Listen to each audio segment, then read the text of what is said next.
YouTube, what's going on? Kevin the Tech Ninja here, and TV season is in full swing here on my channel.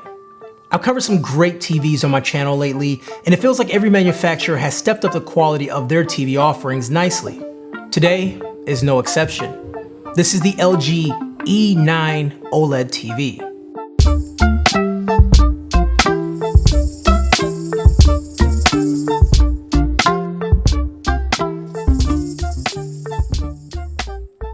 This version is the 65-inch, and LG sent this to check out, and they're sponsoring this video. As all of my reviews and overviews of products, I give you my opinion and my opinion alone. But as a reviewer, I'm always subjective, even if the video is sponsored. So I'm gonna tell you my findings of this product, things I didn't like, things I did like, and also some things that I think in the future would even make this product a little bit better.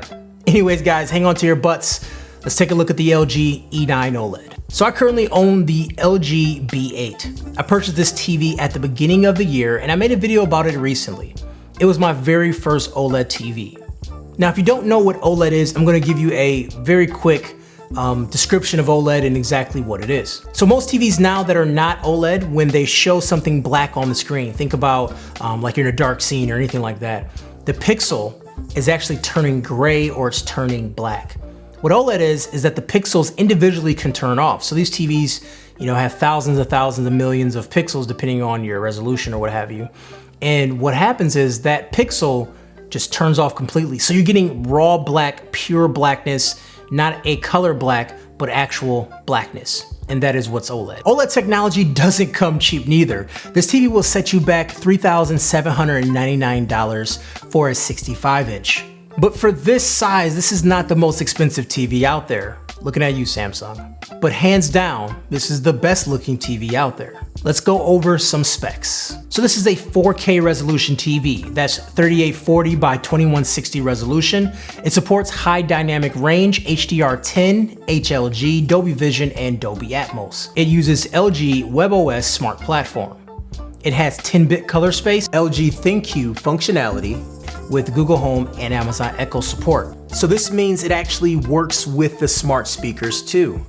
And we'll talk about that automation in the smart stuff a little bit later in the video, so don't worry.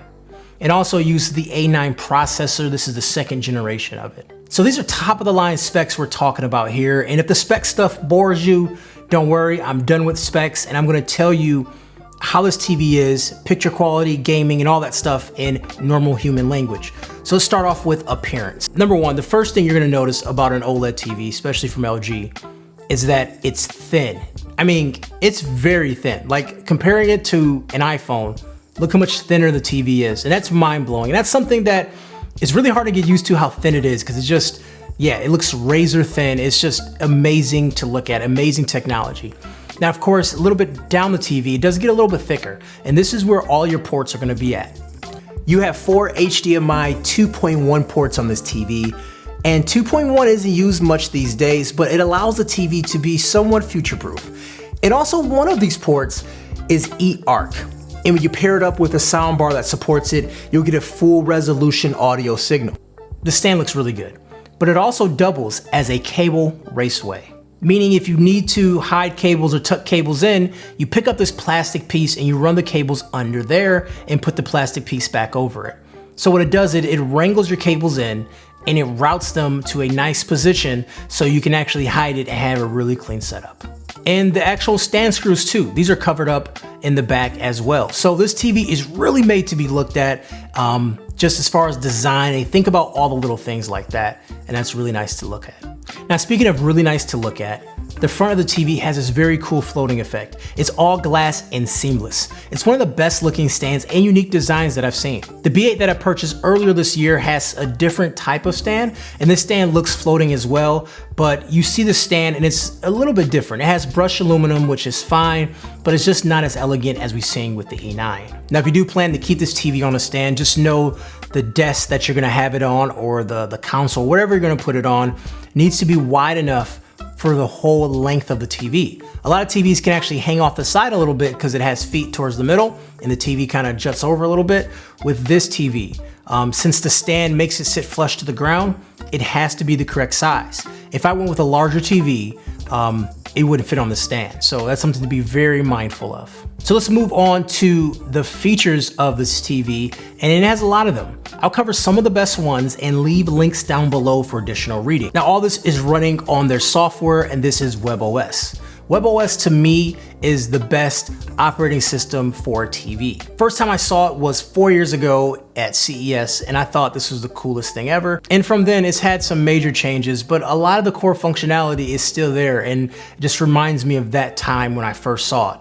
So they're weaving in more AI into the dashboard, like AI preview, AI recommendations, and ThinQ AI. So your apps are located on the screen as little slices. And as you hover over each slice, they animate to let you know which one you selected. If you hover over a selection, then above it, the AI recommendations will pop up, giving you suggestions based on your viewing preference. You're also able to edit and modify this dashboard so you can move apps to the front that you like, or move apps to the back that you don't care for, or remove an app from the home screen completely. This OS is very fast, so scrolling between apps and launching apps, it's really clean, it's really smooth. Obviously, with anything, it's gonna be a love it or hate it. Some people feel it may be too cluttered. However, I like everything being in one spot, and being able to flick through everything and navigate in a quick spot, to me, is just worth it. ThinQ AI is on board, so if you have smart home objects that are compatible with this system, then in this TV, you can use this as a dashboard or as a hub to modify your smart home objects. AirPlay 2 is here. It was just installed last week via an update, and that means any Apple product you have, you can now mirror it to this TV wirelessly. But what's nice about AirPlay is that it actually streams video too. So if you use your iTunes and you download a movie, or you can just stream a movie right to your TV, and it's in high def. We're talking Dolby Video and Dolby Audio, and it looks really, really good. So the TV comes with a remote, and it's called the Magic Remote. The Magic Remote has its own set of features. So this remote works via motion like a Nintendo Wiimote, or you can use the D-pad and the scroll wheel, or a combination of all three. It also has a mic, which gives you the ability to talk into the mic. It has Amazon support and also Google Assistant support. So this means you no longer need to purchase a speaker to have voice commands. You just talk to your TV. To talk to Google Assistant, just press on the mic button and shout out your command. If you want to talk to Alexa, just press and hold the Amazon Prime button for 2 seconds and start talking. You can also tell a TV to do things like turn on the PlayStation, switch ports, change the screen settings, and a whole lot more. You can also ask who is playing in a movie, and it'll show you your movie with that actor. Or if you're in an app, you can say, show me movies with Kevin Hart. And if you're in Netflix, it'll show you it within Netflix, and then it'll show you outside of Netflix as well. So now we're getting over to image quality of the TV, and image quality of this TV, if you can't tell by now, by looking at this video, it's freaking amazing. So obviously OLED panels, the technology behind it are really good, but now it's utilizing LG's newest processor, and it looks even better. So obviously you get the true blacks, but now you're getting some great contrast and some extremely poppy colors. So to test everything out, I watched a couple movies and TV shows. For the movie, I did watch Spider-Man Into the Spider-Verse. It's a great movie to watch HDR and also see its motion. This movie is very colorful, and the panel punches and the colors look extremely good. So what I was looking for is details in dark areas, as a lot of TVs can be kind of muddy in darker areas. Well, details in dark areas are really good. Colors look very good right next to that black. The saturation was just on point, and even the motion looked really good. This movie looks kind of funny a little bit. It's shot a different frame rate, and the TV handled it extremely well. So I also showed off Grand Tour. This show has HDR, brightness, and very fast motion. And the show was shot very well too, so it's gonna look good regardless. This TV makes you feel like you're in the car with the drivers as they drive through Detroit. The fast motion has no signs of ghosting, which means it's not leaving images behind, and everything just looks very, very crisp. And that is due to the high refresh rate and also just a good overall panel. TV also has gaming mode. This is a low latency mode, so the response time from the controller to the screen is very quick. And you can thank HDMI 2.1 variable refresh rate. This adds even more smoothness and fluidity to gaming, and everything's just more tight. I'm not a pro gamer, but playing Rocket League, I felt my moves were on point and the game didn't miss a beat at all. OLED by nature doesn't get as bright as a lot of LCD TVs. But I wouldn't let that shy away, because this TV that I have is actually in a room with 2 really large windows and it doesn't affect viewing at all. Now, if you're in an area that has tons of light, maybe that's something you should consider. But for me, even though I think this room is really bright and with the lights on, I think it's still fine. Sound quality on newer TVs really isn't a huge factor, as if you're spending this much money on a TV, you're gonna buy a sound system. But LG actually put some technology into the sound system. The E9 sound system actually sounds really good. The internal speakers are using Dolby Atmos, and it's certified by Dolby. So you really get those sounds that are tuned correctly to sound really good. But there's also AI sound. What this does, it mixes 2 channel audios together to make a faux 5.1 sound system. AI sound also adds bass and some soundstage, and yeah, it actually does a pretty good job. It's not gonna replace a huge sound system by any means, but if you don't wanna get a sound system if space is limited, then this right here is actually very good and it's extremely passable.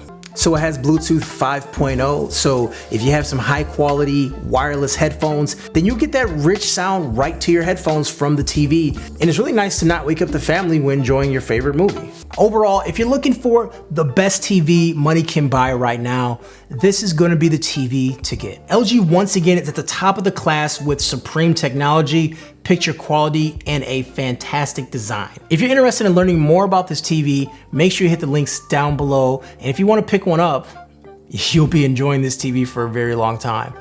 Anyways guys, Kevin the Tech Ninja here. Hopefully you enjoyed the video. I'll talk to you guys later. Take care.